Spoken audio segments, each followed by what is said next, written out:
Okay, so this is a little bit of Ed Antics.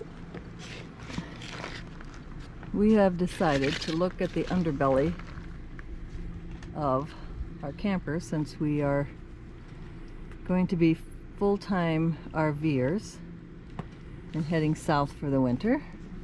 Wanting to make sure we had good insulation and check everything out underneath here.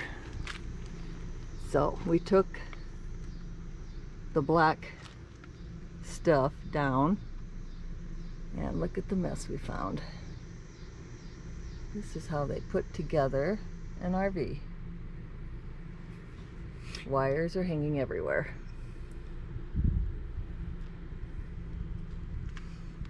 So here's the danger in the fact that when I drop the underbelly corrugated material,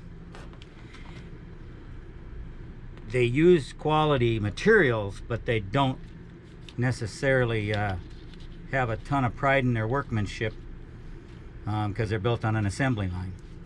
And when you run low voltage wire and high voltage wire next to each other and you crisscross them in whatever pattern you want, if any of this has to deal with communications, your communications can get interference and cause noise through your speakers and things like that.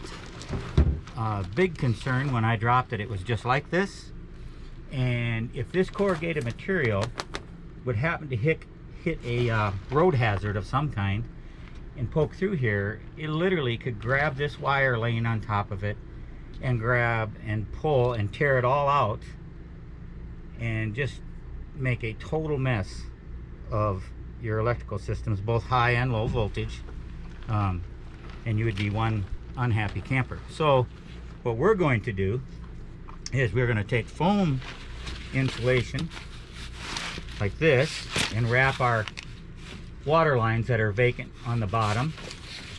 Add just a little bit of insulation. We're going to be in the south. It gets you know, down the 30s sometimes.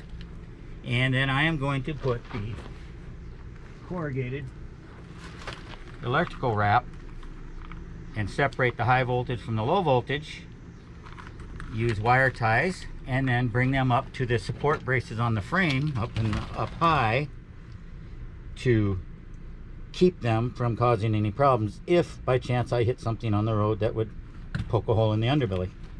And then I'm going to straighten out my ductwork and make sure there's no holes in it and get rid of the excess, because that just slows down on how well the airflow is on your furnace. These are your holding tanks. This is a heating pad. There's one on each holding tank, and your sensors are on the side. So that's what we're going to do today. That's a little before look, and we'll give you a shot when we're done.